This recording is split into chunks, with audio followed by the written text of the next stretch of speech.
If you are just joining us in this program, we have three texts that we normally use for this Mahamudra program. So that's one. And then the other thing is we have a WhatsApp group that is dedicated to this program. So if you plan to be with us consistently, you want to make sure you have these. In terms of the texts, and they are all placed on the Dugong Dhamma Kirti website. Maybe Rene or I think Omar is trying to look but not succeeding. If you can provide the link in the Zoom chat, you should keep that link because the texts that we are using are undergoing revision. Not the opening and the dedication text. That text, I think Omar found it. And then if anyone, has the link, the invitation to join the WhatsApp group, also share it there. The WhatsApp group is not for discussion, it's not for chit-chat, it's only for me to communicate if there's change of plans or anything like that. The WhatsApp group right now, mysteriously, has 71 people. Clearly, I don't see 71 people here. I know some people are doing it in the evenings, so that's no problem. I generally just don't like having these groups with, lots of people who are there for no reason and they don't even know why they are there. It's just very messy, So I'm going to send another message to that group and say, hey, if you're not actively participating in this program, please leave the group. We will not have this problem, if I am more typical like others, make people sign up for the program, make people pay for the program, and then you'll see less people just randomly, it's one click, it's easy, I'm just going to join. There's a lot of people, I think, as we say, fear of missing out, and then they think everything I should just, I want to say I really appreciate, your ability and your desire to join this program.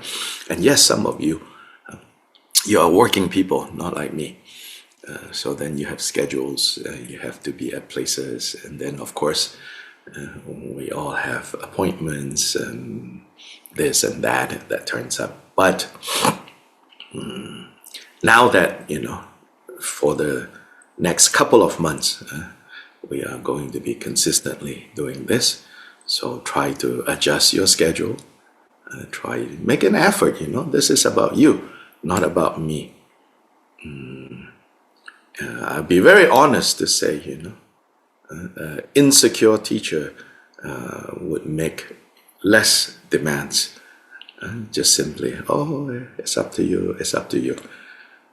In the end, it's not actually very helpful to the students. So teachers who like to be liked, I like to be liked, so I'm not making any demands. I'm not saying you have to do it this way, you have to sign up, you have to pay this and that. And some teachers ask you to pay not even because they want the money, but they know in this day and time, this is how people hold themselves accountable. And if they have signed up a program and they have paid, 3,000 for it, they're going to make it work, And it even feels special, to be doing the program. I paid 3,000. But, I'm slowly, I will think more about you rather than me. But right now, I'm mostly just thinking about me. So I'm not insisting. Most of the programs that I do, all of them, in fact, just about anyone wants to join, I say, okay. But it sounds good like that, but actually, the heavier burden is on your end. And if you don't hold that burden, if you don't burden in a good sense, right? If you don't hold yourself accountable, unfortunately, I rarely intervene to hold you accountable. So you have to rely on your own strength, okay? Until I get over myself, you have to rely on your own strength. Judy has a raised hand. I don't know if anybody else knows about this, but when you review the video, underneath there are a series of raised hands, raised thumb, lower, those little indicators of what you can do. But there's one that says ask. And when you click on that, one of the options that comes up is AI will review and summarize the video. Well, I don't know about other people, but if I start taking notes, I miss whatever else is being said next. So it's really helpful to have notes. They're really pretty good. They leave out a few things, but when you go over it, to review it, you can follow along with the notes, and then you can put in your own notes what you missed or what it missed. It's very helpful, I think. Thank you for that tip, especially if English is not your first language. Having those notes and then taking those notes in English and throw it into another AI to have it spit out into whatever language you need may be helpful. As with everything with technology in the beginning stages, use with caution. But generally, yes, I find that this AI, it's helpful, pretty good, especially if you check a few, if you're diligent, in fact. That's how right now I'm using AI in that sense. Like I check a few. The translations that I'm working on, a lot of times I go to AI, but I check a few. Even within the same AI, if you close the window and you open, it'll spit something out slightly different for you. So it's a research of a different type. You kind of compare all the different answers that you get. So anyway, so in the Zoom chat, I know some of you are using your phone. It's hard to toggle back and forth, but the two links have been sent. One is that link, the one for the text. That one you should keep that link. Yeah, you should somehow bookmark that link, because from time to time I will have improved versions, especially the main manual that we were working on. In fact, this weekend I'm hoping to have an update. So stay tuned to your WhatsApp group message for the Fivefold Mahamudra, and there you will hear about an updated of the main manual. Yeah? Sometime this weekend that will be available for download. So I said maybe no need to print yet, because we're still polishing. Oh, Mother, sentient beings, limitless as the sky, especially those enemies who hate me, obstructors who harm me, and those who create obstacles on my path to liberation and all-knowingness. May they experience happiness and be separated from suffering. I will quickly establish them in the state of the most perfect and precious Bodhi, all mother sentient beings, limitless as the sky, especially those enemies who hate me, obstructors who harm me, those who create obstacles on my path to liberation and all-knowingness. May they experience happiness and be separated from suffering. I will quickly establish them in the state of the most perfect and precious Bodhi, all mother sentient beings, limitless as the sky, especially those enemies who hate me, obstructors who harm me, and those who create obstacles on my path to liberation and all-knowingness. May they experience happiness and be separated from suffering. I will quickly establish them in the state of the most perfect and precious Bodhi.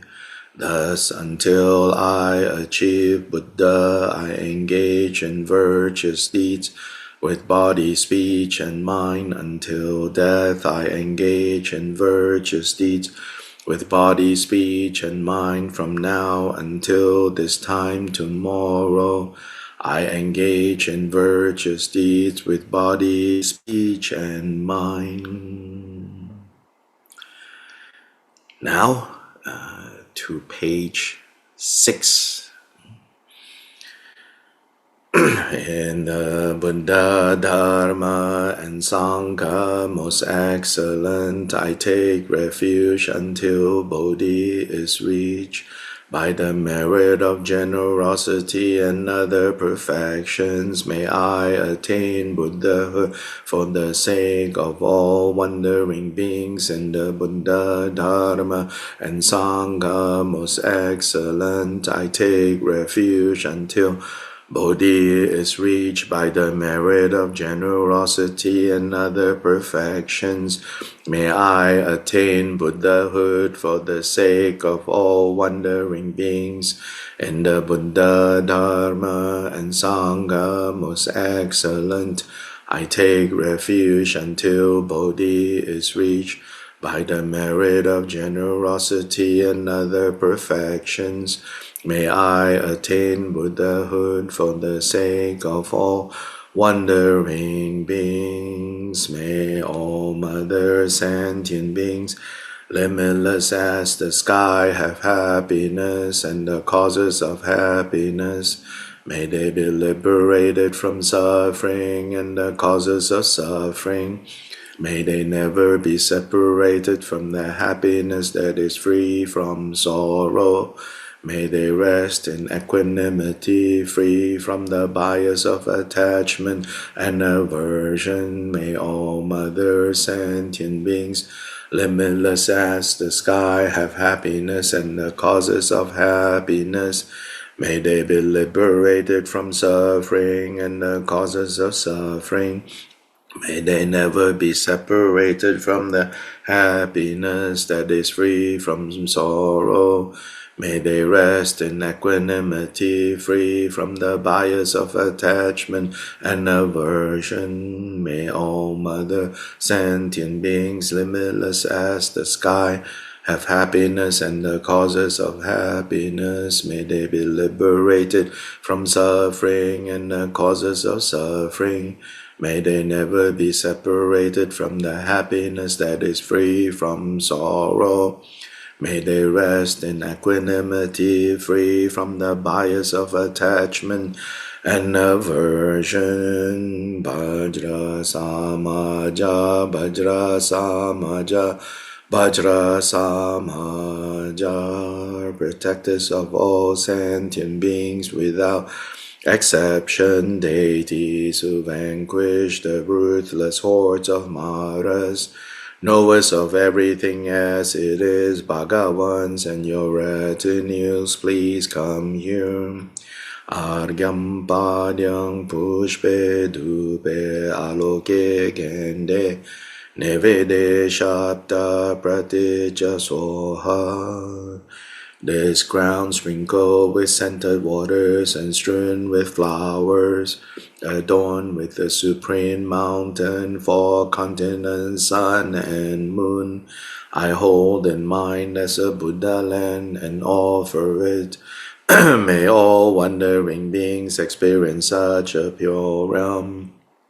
Whatever slight virtue that may have been gathered through prostrating, offering, confessing, rejoicing, requesting, and beseeching, I now dedicate to complete Bodhi.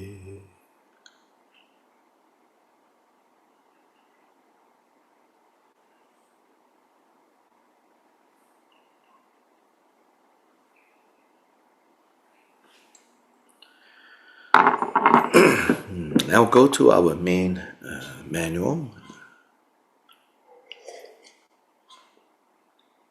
which is called the Jewel Garland.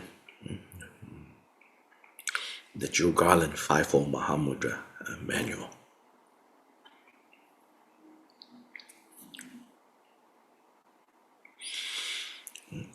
So again, if go to the very beginning of this text,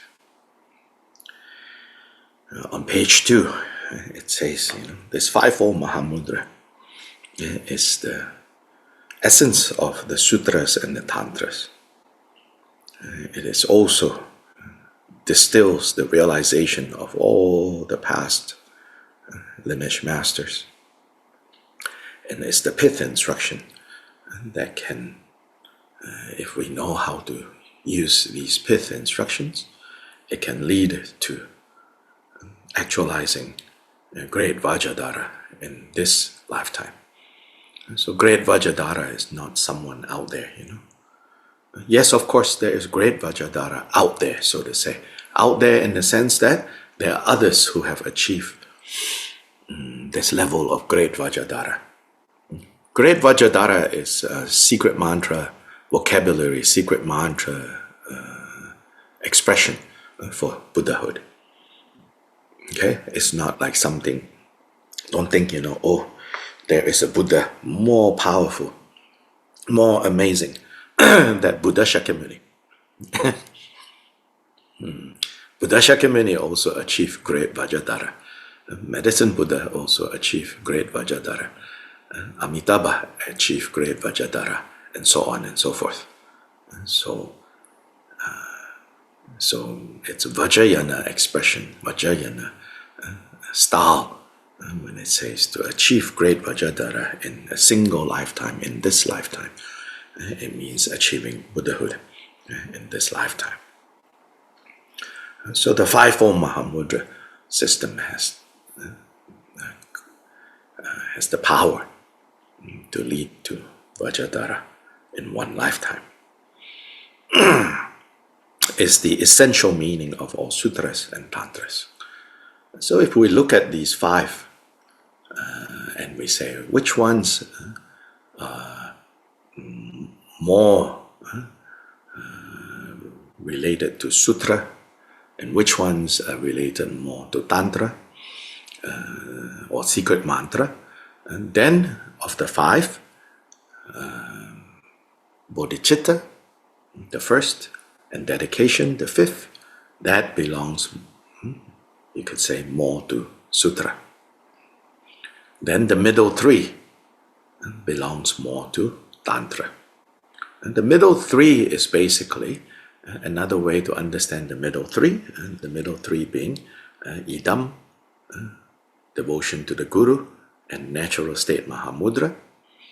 If we divide the middle 3 further, then the middle 3 basically consists of creation and completion stages, whereby the idam and Guru devotion belongs to creation stage, and then natural state Mahamudra belongs to the completion stage. Elsewhere, in another context, practices such as the six yogas of Naropa,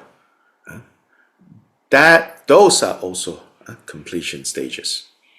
Yeah? And in that sense, those are completion stage with characteristics.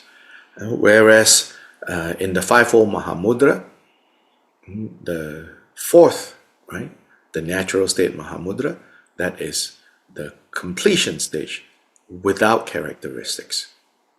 Six yogas and naropa is completion stage with characteristics.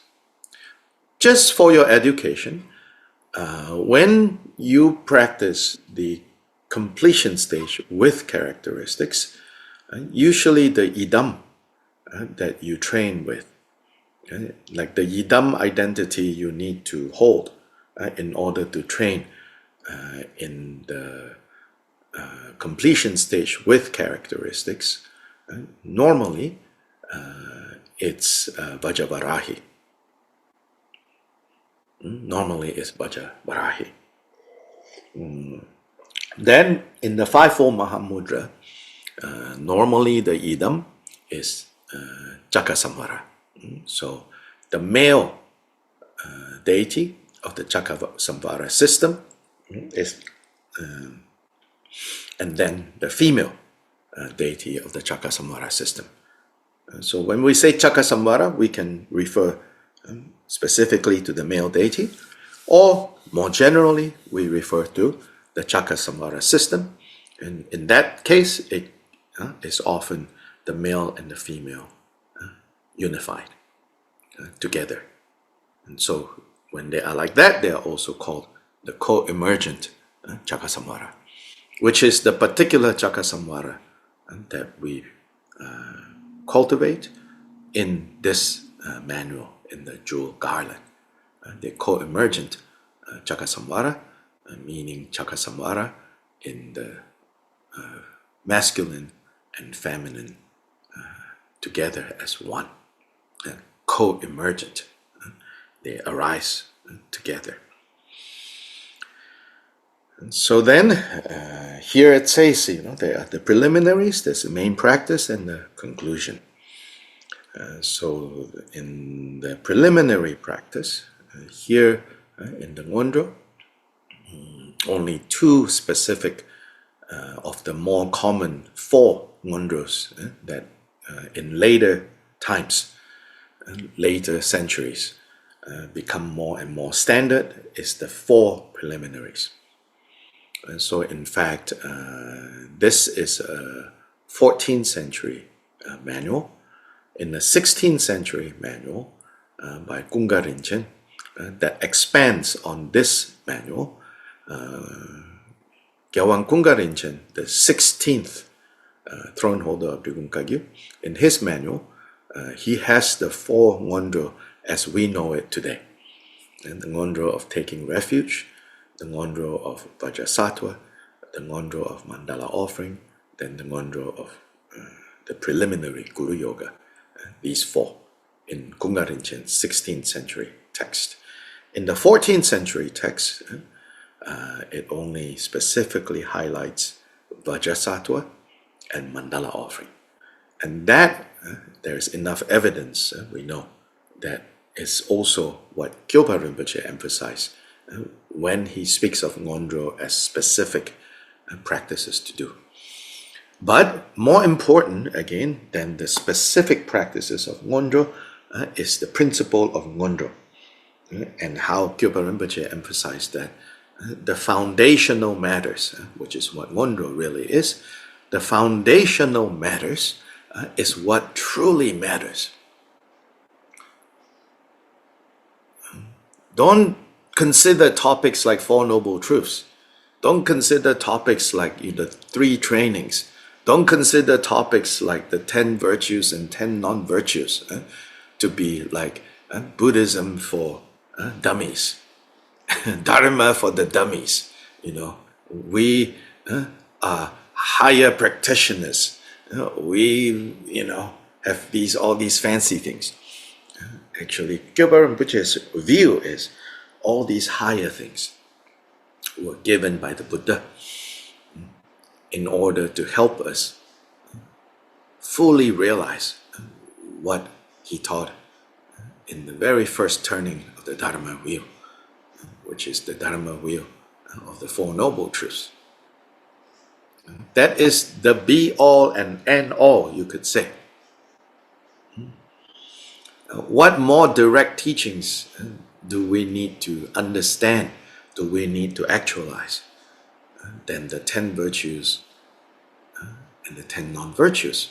Because those are the very causes of happiness and suffering. And if we are not practicing Dharma because we don't want suffering and we want happiness, what are we practicing Dharma for? Pastime, new identity, new label, or even, like to upset people around you? We don't have that many young people here, so maybe that's not the case. Let me see how I can upset my parents. Okay, I'm now Buddhist.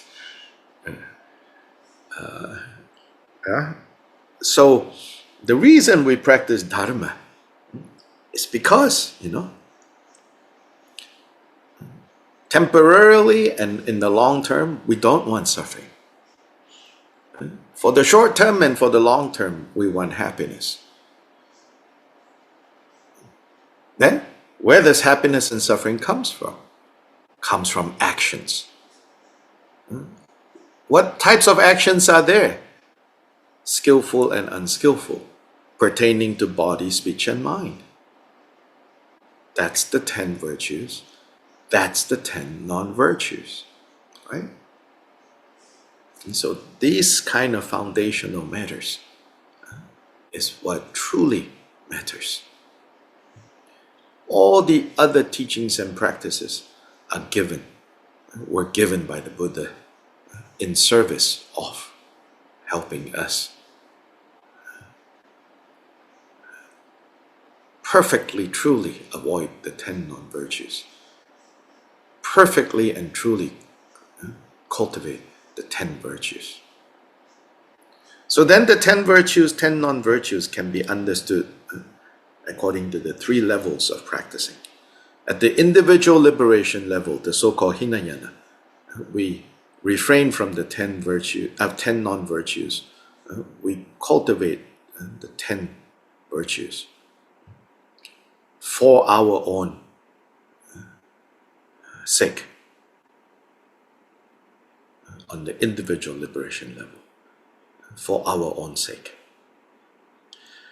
On the Bodhisattva vow level, we cultivate the 10 virtues, we avoid the 10 non-virtues, because we can see how all beings everywhere, kind to us as our mothers, they too only want happiness.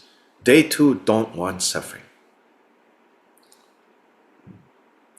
And if that's the case, right, infinite mother sentient beings, if I am really important, which I feel to be the case, right, I'm really important, and you also feel that the case, that you are really important. But then we have to consider, so there's one here, and how many over there, so to say. One here, over here, infinity minus 1. So now, what's more important? 1 or infinity minus 1? Of course, it's infinity minus 1. So now, we take the practice of avoiding the 10 non-virtues and the practice of the 10 virtues to that level. Now, of course, it doesn't mean now you start policing everyone and make sure they avoid the 10 non-virtues, they practice the 10 virtues. And what this means is like we need to become Buddha, because from the position and the place of being a Buddha, we can more powerfully, more effectively influence, teach, show as example to others what they have to do as well. Then on the level of secret mantra, we understand that the very essence of being Buddha is the 10 virtues. The very essence of being Buddha is innately not involved, not engaged with the 10 non-virtues. And so that's the main samaya actually for taking empowerments. Often the samayas involved in taking the empowerments, again, often there are very many different fancy ways of expressing what the samayas, what the commitments are. But at the end of the day, the real commitment is a commitment to manifesting Buddha activities in our daily lives. And the immediate reference point for manifesting Buddha activities is the avoidance of the 10 non-virtues and the practice of the 10 virtues. For that, there are some readings that I think can be very helpful if you're looking for more about these virtues and non-virtues.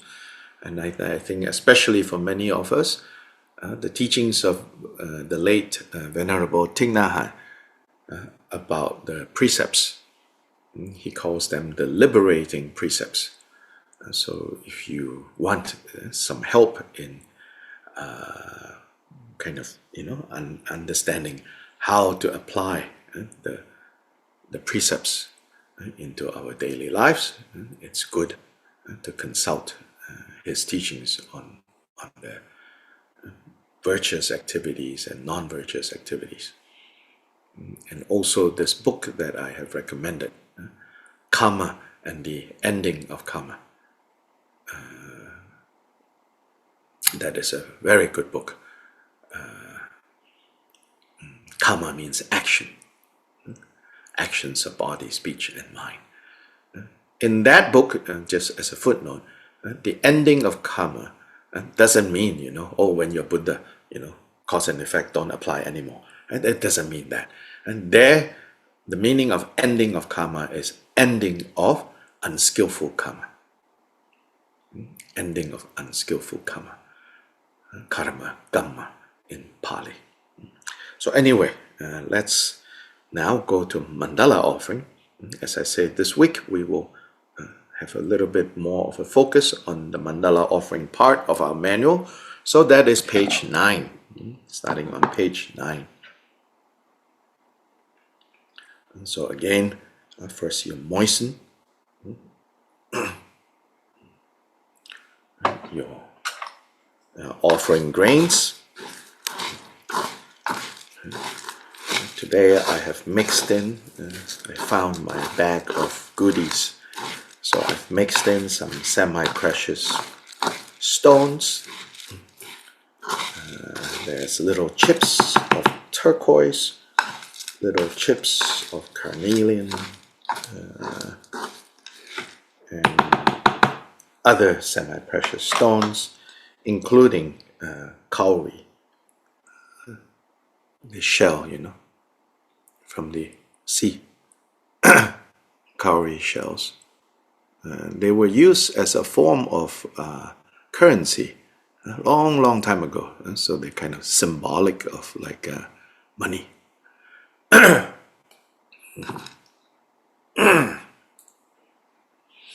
So on page 9. So first, the accomplishment mandala needs to be established. And so the first thing again is to clean, right? The mandala. And so first with your left hand, left palm, hold some grains, then place the mandala plate. Then moisten the mandala plate with saffron. Pick up some grains, like that, pick up some grains, then Vajra Sato Samaya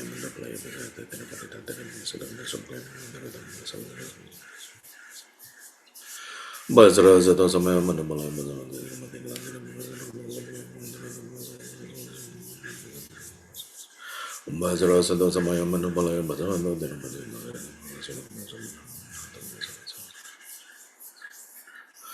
Mahasamaya Sadhu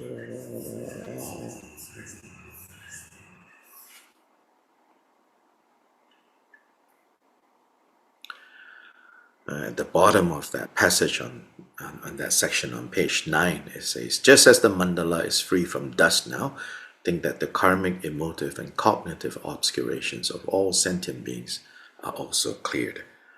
So Om Bhadra Bhumi Ahung, the foundation of this mandala, may it be firm, may it be strong. So think of this foundation. There are a few ways you can think of this foundation.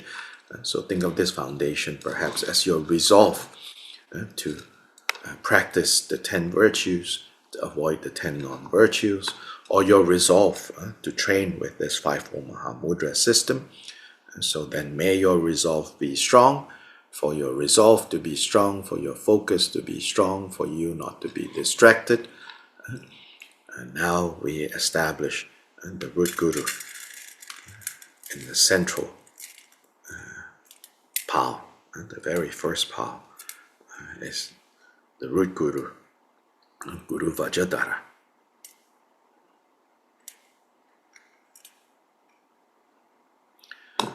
Second pal is in front, is the pal of Idam.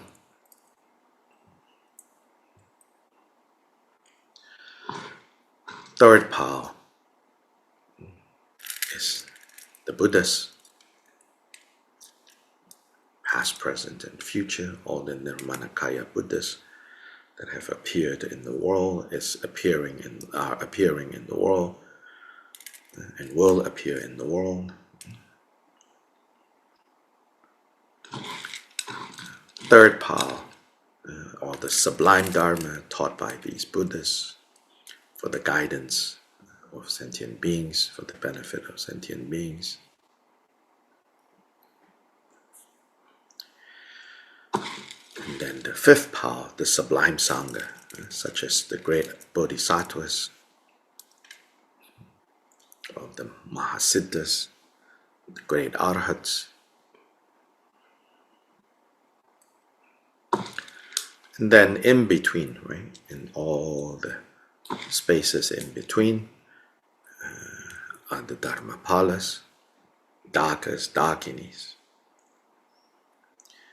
So in this way, the accomplishment mandala is set up, established in the space in front. Then next is the accumulations mandala. So likewise, make sure you have some grains on your left hand. Then pick up your accumulation mandala plate. Look for the Dharma wheel if there is one. Dharma wheel is facing you. Then now on page 11, again Om Bhadra Bhumi Ahung, stabilizing the foundation. So again, this foundation, what is this foundation? This foundation is our mind, our resolve.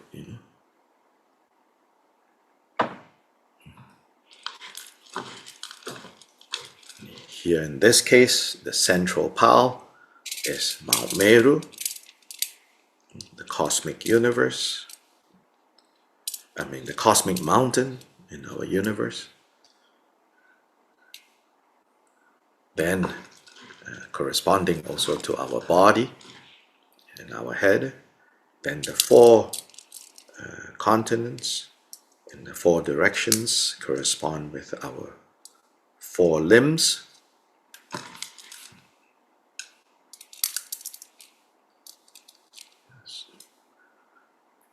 Purva Videha in the east, Jambudvipa in the south, Appara Kodaniya or Kodaniya in the west, then Uttarakuru in the north, then sun,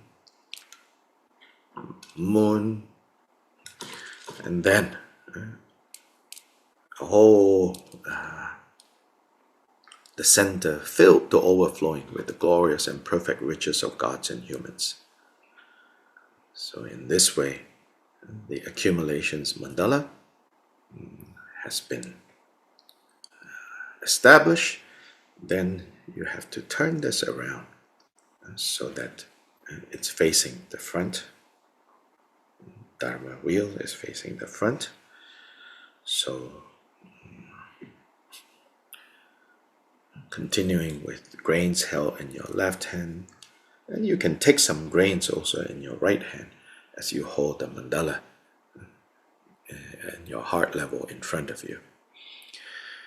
This ground sprinkled with scented waters and strewn with flowers, adorned with the supreme mountain, four continents, sun and moon, I hold in mind as a Buddha land and offer it. May all wandering beings experience such a pure land. To you, sublime gurus, I offer my body, possessions, and roots of virtue as an offering. Please accept them. To you, idam deities, and you, noble three jewels, I offer my body, possessions, and roots of virtue as an offering. Please accept them. O Gurus, idams, and noble three jewels, I pray that you generate supreme realization within me. For the next offering, you add some grains.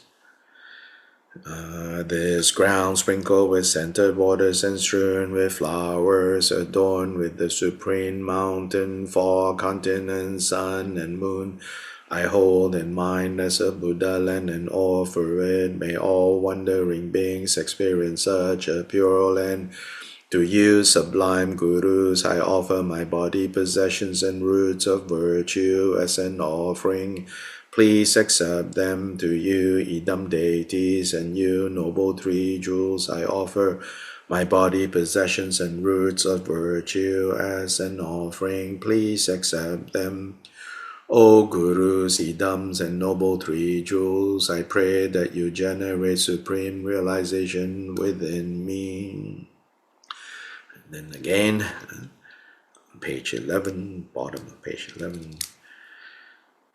This ground sprinkled with scented waters and strewn with flowers, adorned with the supreme mountain, four continents, sun and moon, I hold in mind as a Buddha land and offer it. May all wandering beings experience such a pure land. To you, sublime gurus, I offer my body, possessions, and roots of virtue as an offering. Please accept them. To you, idam deities, and you, noble three jewels, I offer my body, possessions, and roots of virtue as an offering. Please accept them. O Gurus, idams, and noble three jewels, I pray that you generate supreme realization within me. This ground sprinkled with scented waters and strewn with flowers, adorned with the supreme mountain, four continents, sun and moon, I hold in mind as a Buddha land and offer it. May all wandering beings experience such a pure land. To you, sublime gurus, I offer my body, possessions, and roots of virtue as an offering. Please accept them. To you, idam deities, and you, noble three jewels, I offer my body, possessions, and roots of virtue as an offering.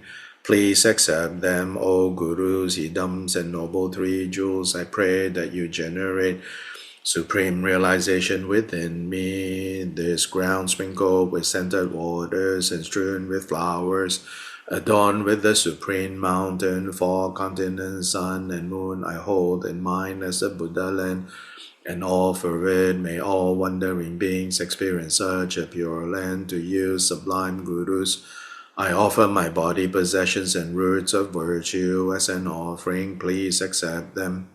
To you, idam deities, and you, noble three jewels, I offer my body, possessions, and roots of virtue as an offering. Please accept them. O Gurus, idams, and noble three jewels, I pray that you generate supreme realization within me. This ground sprinkled with scented waters and strewn with flowers, adorned with the supreme mountain, four continents, sun and moon, I hold in mind as a Buddha land and offer it. May all wandering beings experience such a pure land. To you, sublime gurus, I offer my body, possessions, and roots of virtue as an offering.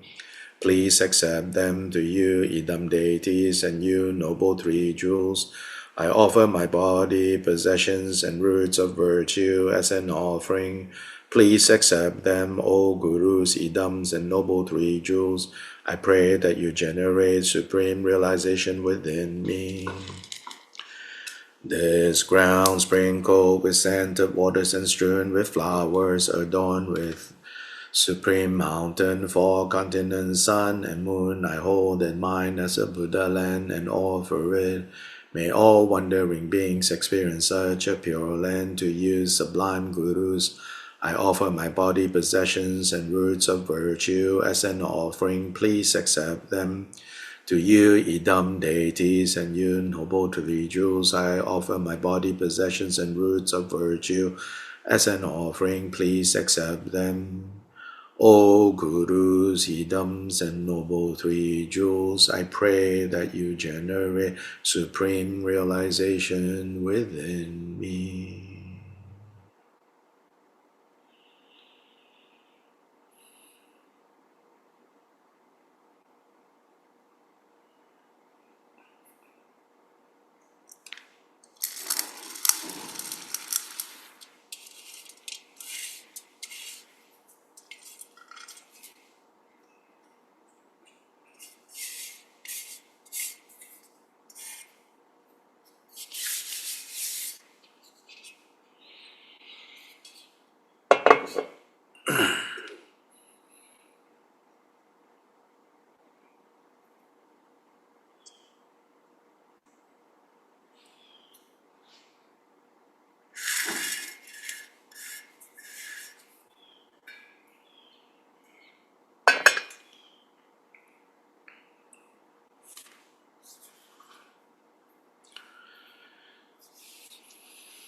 In our manual on page 13, it says, this mandala offering is very important for completing the accumulations.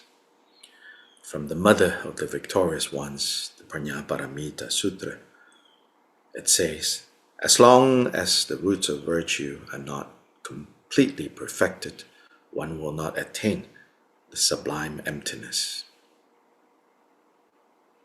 Then at the end of the session, dissolve the field of accumulation into yourself and rest in the profound meaning of inseparability.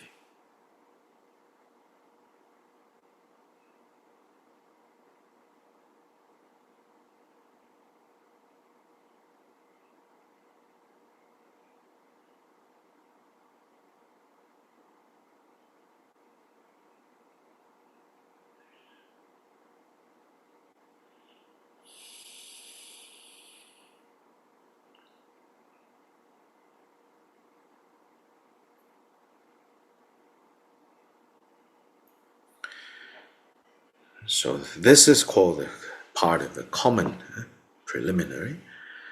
And special preliminary refers specifically to bodhicitta, cultivating bodhicitta. So please now go to page 20.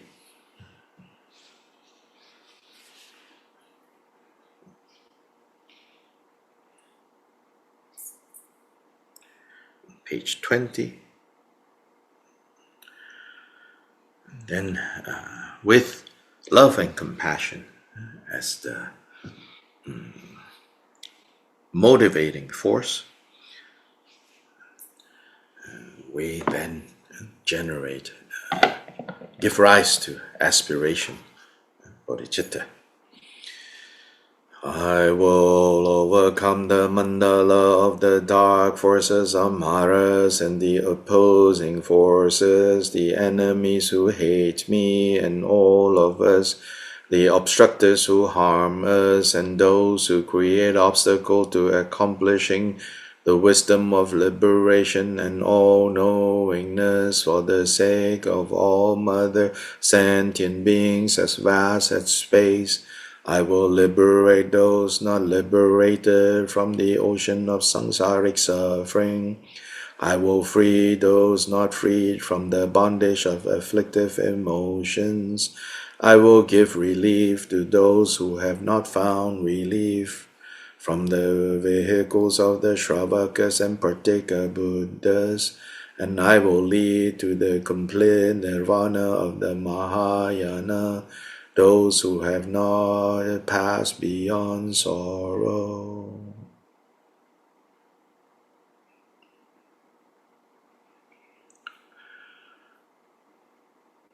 Then on page 23 is the action bodhicitta. Until I reach the heart of awakening, I will apply my body, speech, and mind to virtue for as long as I live, and from now until this time tomorrow, I will take into my experience this Mahayana profound path of the union of the creation and completion stages.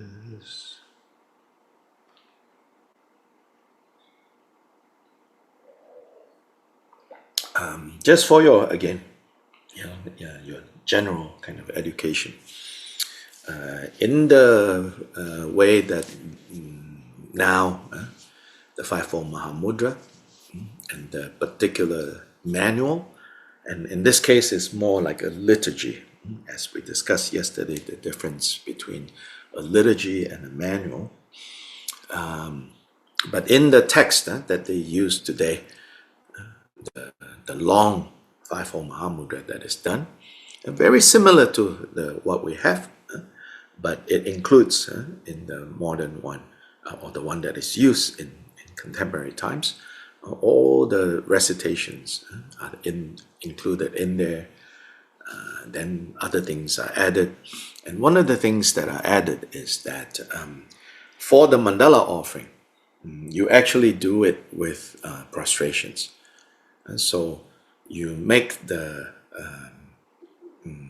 accomplishment mandala and you put in front on the shrine. Then the offering mandala, after you have assembled, you put also in front of you. Then as you recite the mandala offering lines, you add a little bit, then you recite the mandala offering lines, then you make one prostration, full body prostration. Then again you add some grains, then you do the mandala offering, and you do another prostration, and you add another spoonful or a little bit of grains, and then you do, and again, and so you do prostrations in the mandala offering. Likewise, in the bodhicitta section, you also make prostrations. So the way that they do the Drigong Ngondro in a complete way, especially people doing 3-year retreat, the Ngondro goes all the way to the first part of bodhicitta, of the Fivefold Mahamudra, and all that is considered Ngondro. So when you finish that traditional one, then 300,000 prostrations have to be completed in the way it's done. And the way it's done today, the text that they used is the text that was mainly compiled with, again, some addition. It keeps adding, and that one is from the 17th century by Drigong Dhammakirti Chodra, the first Chungsang Rinpoche. Many of his practice texts are what is practiced today in the lineage. He was very influential. Mainly, I think one of the reasons is he transitioned ritual manuals into liturgies, arranging them in a way that is recitable, which became like the preferred way of working with these practice manuals by the time we get to the 17th century. Across traditions, some people say that in some traditions they already used those types of texts before the 17th century. So probably true, but definitely by the 17th century, most people consider these more elegantly arranged texts where you can chant, where you can perform with groups of people to be more desirable, more fancy texts, but also add many, many things. So anyway, now let's go to where we were yesterday. So we have arrived at the part where the mantras, the heart mantras of the Lord and the Lady are given. So the heart mantra here is Om Hri Ha Ha Hung Hung Pe. So Om Hri Ha Ha Hung Hung Pe. So you should repeat this. Next time I say it, on your own you repeat Om Hri Ha Ha Hung Hung Pe. Om Hri Ha Ha Hung Hung Pe. Om Hri Ha Ha Hung Hung Pe. And that's the heart mantra of the Lord. And the heart mantra of the Lady is, you repeat after me, Om Bajra Berochaniye Hung Hung Pe. Om Bajra Berochaniye Hung Hung Pe. Om Bajra Berochaniye Hung Hung Pe. So V is pronounced somewhere in between what we would pronounce as V and B. Bajra, Bajra is what you're hearing. Om Bajra Berojaniye Hung Hung Pe. Those M's, right, with a dot underneath is the anuswara in Sanskrit. It's nasalization. So it's not pronounced with your lips closed. It's not pronounced in the sound. So it's not hum, like Home, hum. It's not hum. It's hung. It's a nasalization, we say. Kind of the air goes up to the nose. Hung. So it's Om Hri Ha Ha Hung Hung. Hung Hung. Pet. Likewise, the Om. Yes, in the case of your lips do come together, but it's still a nasalization. And so the at the end is strong. Yeah? Hung, om.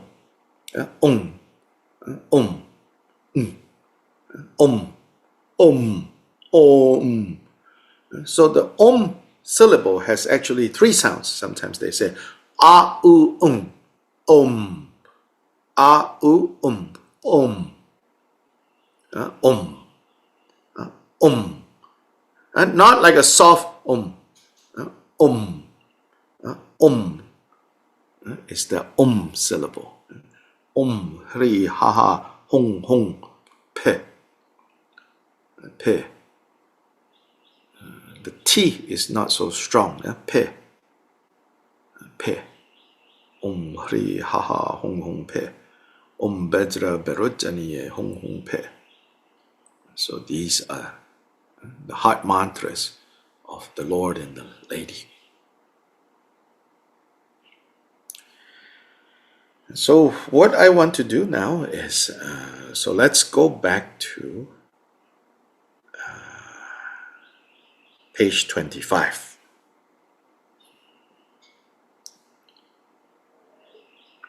The beginning of the idam section. So I'll do a guided practice here. You can choose to look at the text as I'm reading it, but you'll notice that I will slightly adjust some of the words or expand on some of it, or leave some parts out actually. So you'll notice that. So if you want, you can, look at the text as I'm reading it, or you can also put aside your text and just listen. Up to you.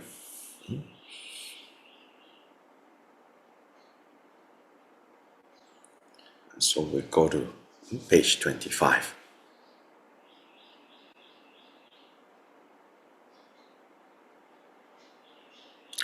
recollect your bodhicitta vow, both in the aspiration and action aspects of that vow, vowing to achieve the state of Buddhahood for the benefit of beings,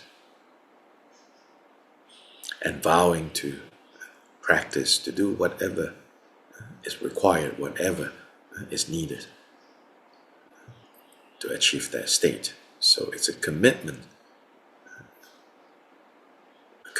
born out of love and compassion, unbiased love and compassion for all beings, and born out of the wisdom, the understanding that the only true and meaningful goal is to achieve Buddhahood for all beings.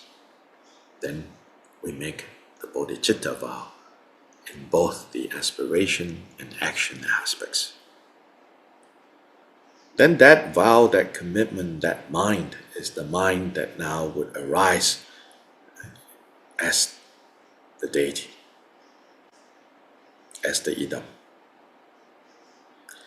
And as for the arising of the idam, try to remember the 5 manifest awakenings. And the 5 awakenings making obvious, making manifest, and not hidden, not dormant, but manifesting. So the first manifest awakening is the manifest awakening of emptiness.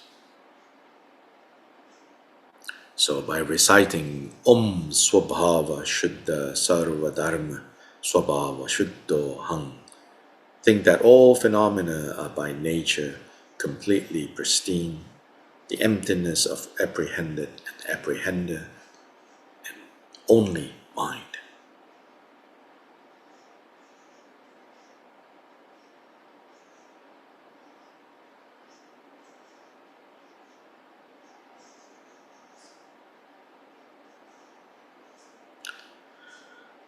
Within that state of emptiness, your own mind arises in the form of the syllable Hong.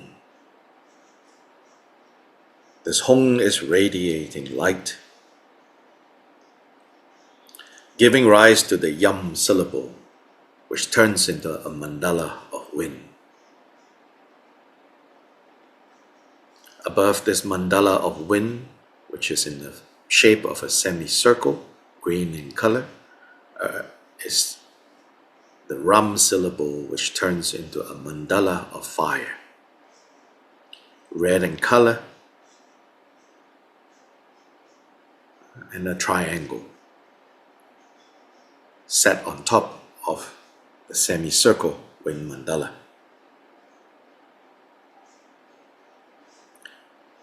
On this mandala of fire, red in color, is the syllable Vam, in which a water mandala, white in color, arising from the syllable Vam. This round water mandala in the center now appears Lam. Arising from Lam is a yellow square mandala of earth. In this way, we are clearing, we are clarifying the elements that constitute this universe, the physical elements that constitute this universe, and the physical elements that constitute our body. Upon these mandalas of the elements, the syllable Sum appears and turns into Mount Meru or Sumeru. Thus the syllable is Sum. This Mount Meru has the 4 precious substances on there. It's built out of these precious substances. In the eastern direction is lapis lazuli. Southern direction is gold. Western direction is red rubies. And northern direction is this green sapphire. At the top of Mount Meru, from the Pam syllable, imagine an exceedingly big lotus seat, which is a lotus flower with the petals in many, many different colors. So this whole visualization should be so large, It's Mount Meru is the cosmic mountain. It's on top of the cosmic mountain appears, And if we really let this understand how immensely large this visualization is, then perhaps, there is not even space to consider. Is it facing this direction or that direction? Because there's no place for even the habitual you to serve as a reference point.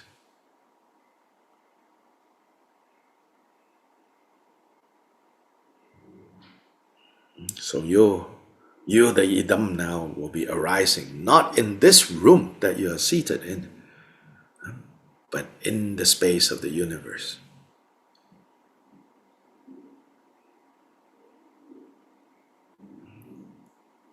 So large, so huge. Where is there any reference point for the mistaken little I?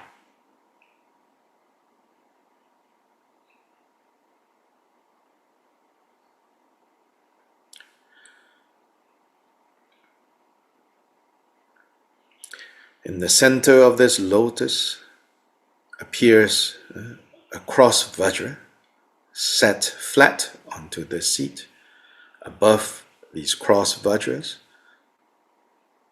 which is resting in that gigantic lotus, appears the moon seat. On top of the moon seat is the sun seat. Know that this moon cools down all sufferings, all pains, all dissatisfactions, all desires are cooled, all resentment is cooled. And the red sun mandala is the warmth of the sun, the wisdom sun that ripens all qualities.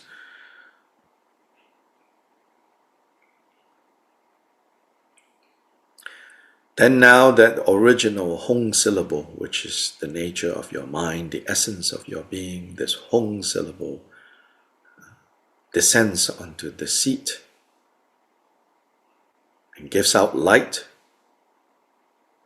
clearing the obscurations of all beings, transforming them into deities of the Chakkasamvara Mandala. And just think that all beings have now turned into deities, into enlightened beings, awakened beings, appearing in all different forms. And they all are part of the mandala of Chakkasamvara, your mandala. The light then gathers back and absorbs into the Hong, bringing in the bodhicitta of all beings, all Buddhas. And from this, the Hong completely turns in a single instant into Chakkasamvara.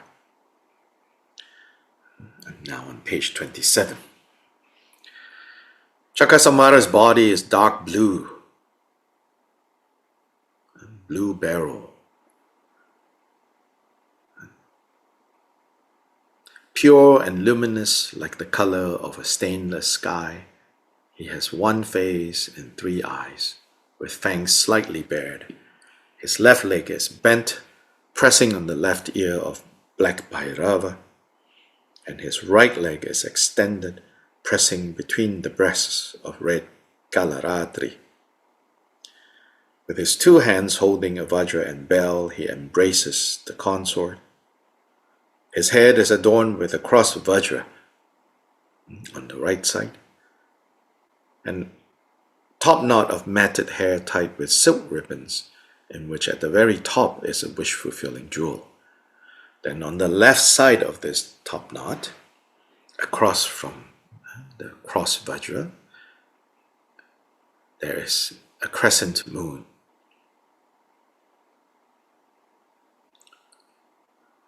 Wearing on his crown wearing on the top of his head is 5 dry skulls as a crown. The top of these skulls, they are half vajras.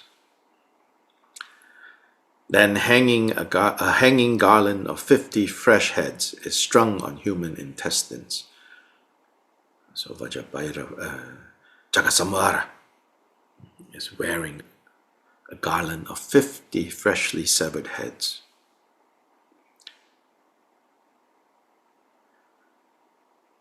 He wears the 6 bone ornaments and also a tiger skin skirt that stretches down.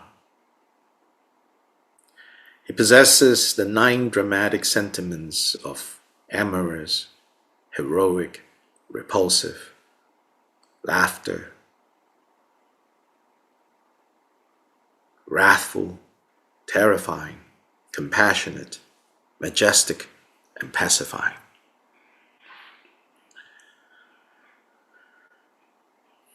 These expresses the qualities of exalted body, of exalted speech, and exalted mind, the transformation of these 9 basic emotions in service of benefiting beings.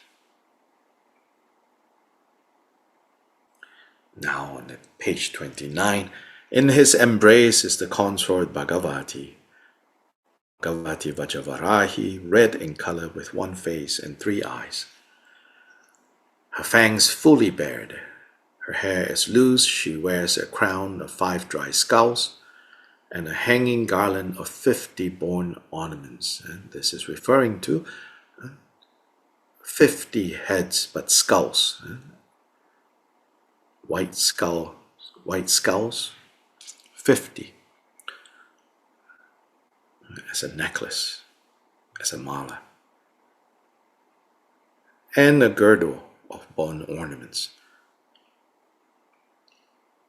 at the bottom of which there are little bells tinkling. With her 2 hands, the right holding a curved knife with a 5-pronged vajra, and the left holding a skull cup of blood, which she embraces and offers to the Father. This is the blood of delusion of all 3 realms. She's wearing 5 types of bone ornaments, mostly naked and united with the Father.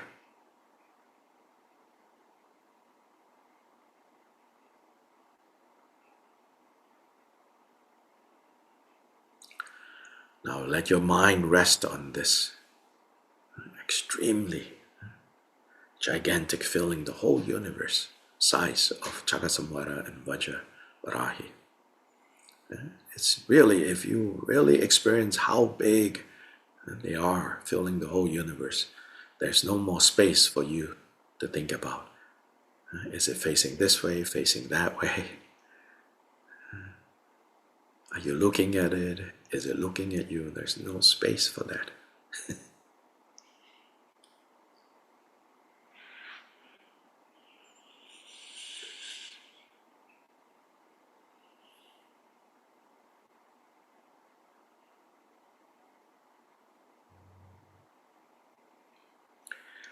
Then from the symbolic actions of light rays radiating from the Hung, which is now at the heart of Chakasamvara, the host of deities of the Chakasamvara mandala are invited from their natural abodes as the wisdom beings that we will dissolve into this visualization that we just did. So think of blazing lights going out, inviting the wisdom beings. The wisdom beings have arrived and we make offerings to them.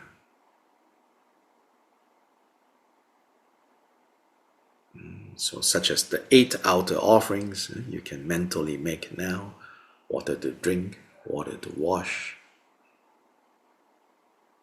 flowers, incense, light, perfume, food, and music. These are the outer offerings. The inner offerings are the 5 senses.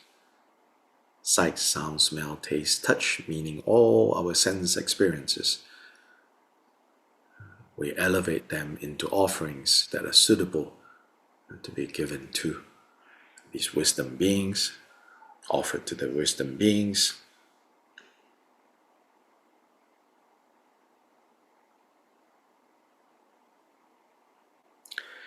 Then reciting the 4 syllables of Ja, Hong, Bum, Ho, hooking in, drawing in, binding, and pleasing the wisdom beings, dissolving them completely into the Samaya being, which is what you have visualized.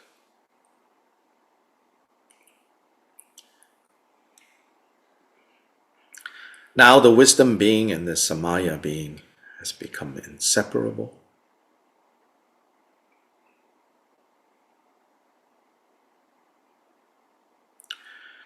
Then in the 3 places of both the Lord and the Lady, co-emergent Chakasamvara, in their 3 places there is white Om, red Ah, blue Hum. Now you should bless the 3 centers of both deities with a white Om in the crown center, red Ah in the throat center, blue Hum in the heart center.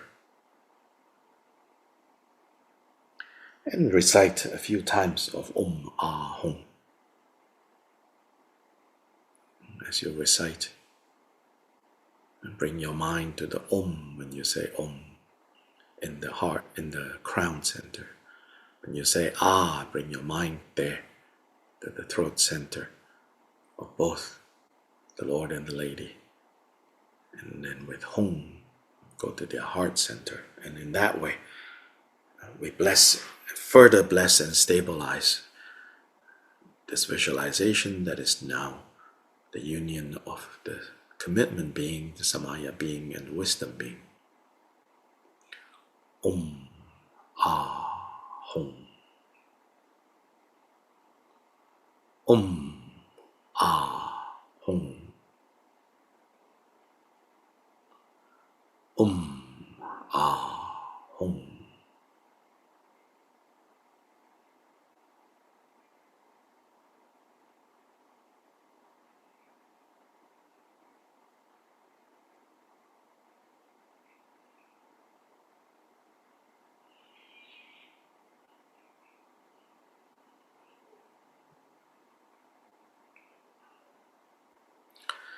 Then from the Hung that is in the center of the Lord, light radiates out, this time inviting the empowerment deities of the 5 families to come.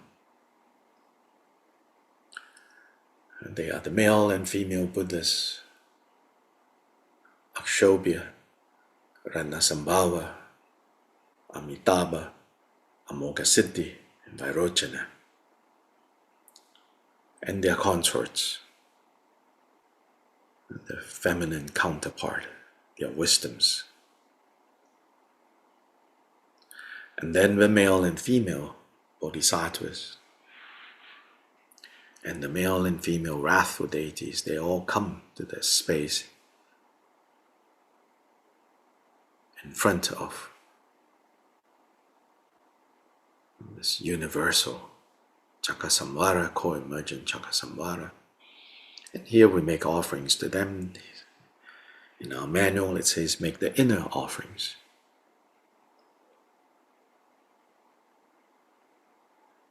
I think of the experiences of the 5 senses as offerings to the empowerment Buddhas.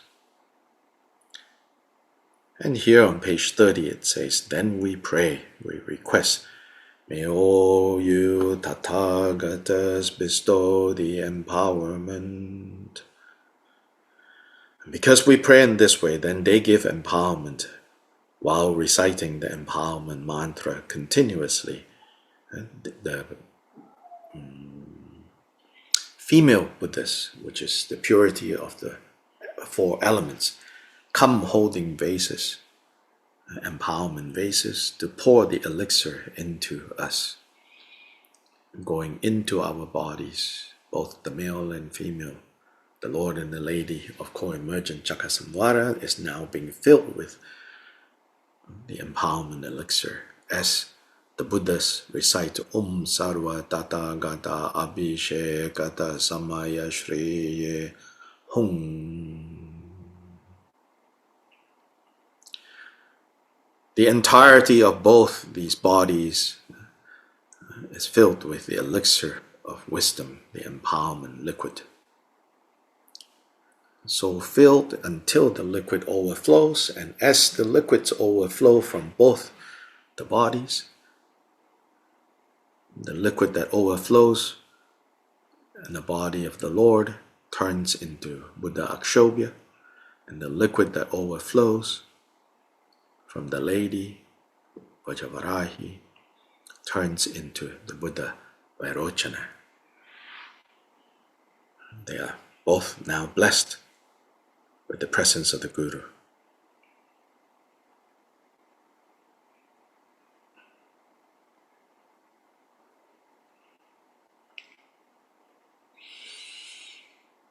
The manual reminds us that we have to cultivate this visualization to be clear and yet having nothing that you can grasp on. Their colors are distinct and yet they are like a rainbow.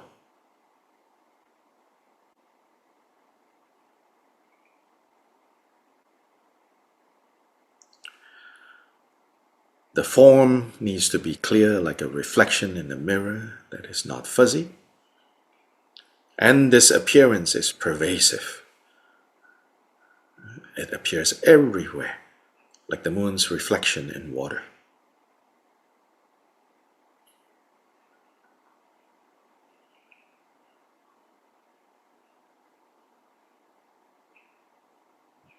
Some instructions from a few sources. From Nagarjuna it says, this body is not just an empty void, but yet it is without the usual flesh, bone, blood, those substances that constitute our ordinary body, but instead like a rainbow in the sky, this form manifests. The Guhya Samaja Tantra reminds us, when we cultivate this form like this, whether cultivating it as if it's in a dream or as if it's in a magical illusion, when we cultivate in this way diligently, it will become more and more likely that we will even start to experience this visualization as vision, as no longer needing your effort, as happening, you could say, effortlessly. You see Chakasamvara deity, co-emergent, the Lord and the Lady. Finally, Mahamudra reminds us the purpose of cultivating idam is to abandon clinging to ordinariness. And what does clinging to ordinariness mean, kind of in practical terms? One practical implication is the ordinary actions of the 10 non-virtues of body, speech, and mind we abandon because deities do not engage in the 10 non-virtues. Instead, deities engage naturally in the 10 virtues.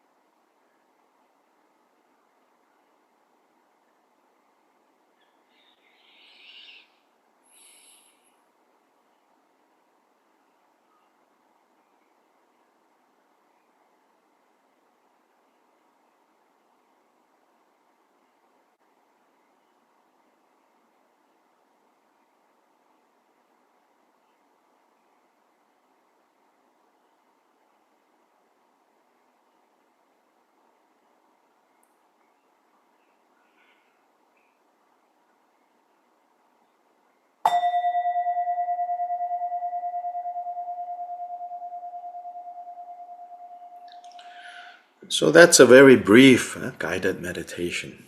You can practice in this way, So this is recorded.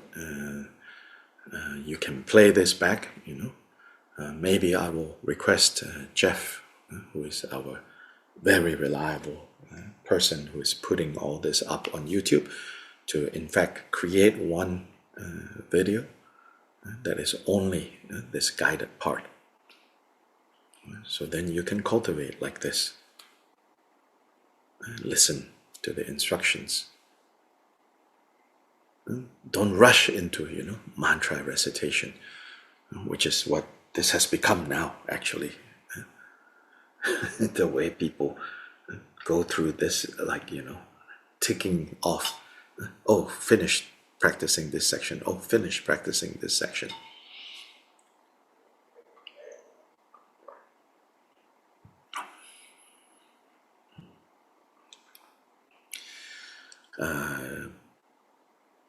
So now, just, know that, this whole visualization dissolves. So very briefly, like completion stage, without characteristics, just gently release this visualization and think, from within emptiness it arose, now dissolving back into emptiness, but then neither coming nor going. As easily as it arose, now it has dissolved, and just as easily it will appear again.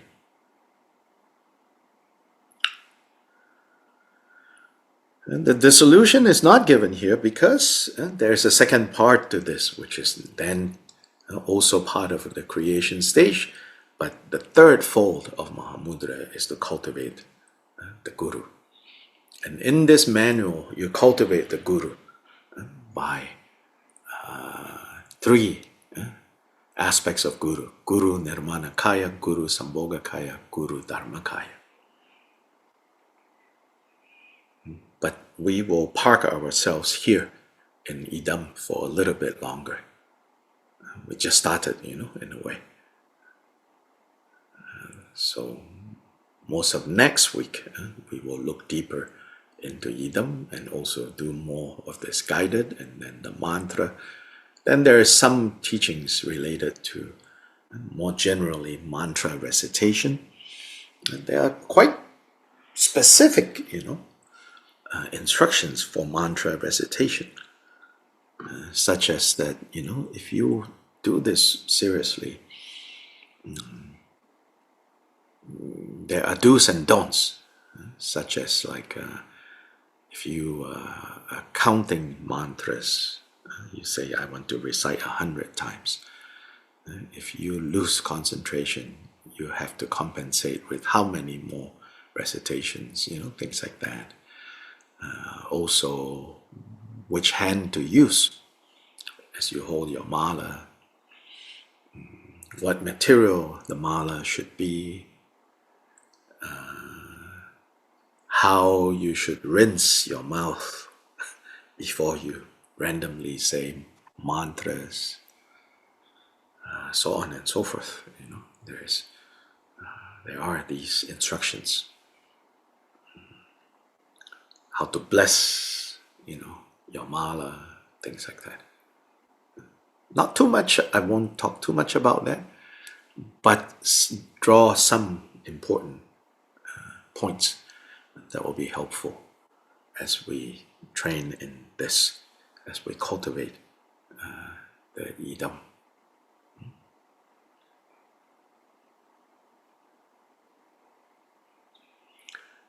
So first, try to remember Idam, purpose of Idam. Try to remember the 5 manifest awakenings.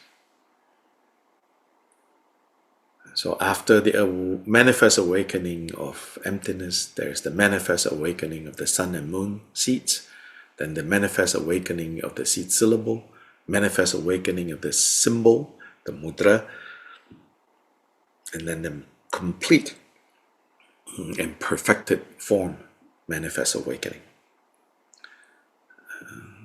So those 5 manifest awakenings, and how the 5 manifest awakening correspond with how we turn up in samsara from lifetime to lifetime. Death and dissolution from the last life, wandering in the bardo, seeing the essence of the father and mother coming together with attachment and aversion, latching on to that. Then the embryo forms, and then the embryo develops over 9 months, 10 months, and then birth into a samsaric being and continuing to play out samsara.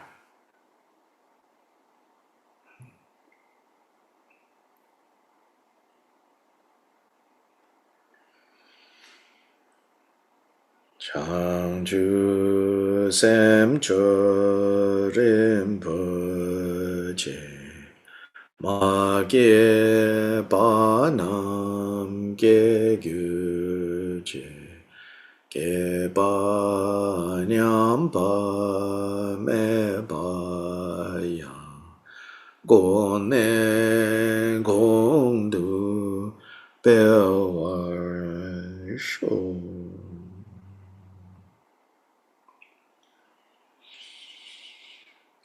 Okay, everybody. Tata. See you mañana. Thank you, Rinpoche. Bye bye. Gracias.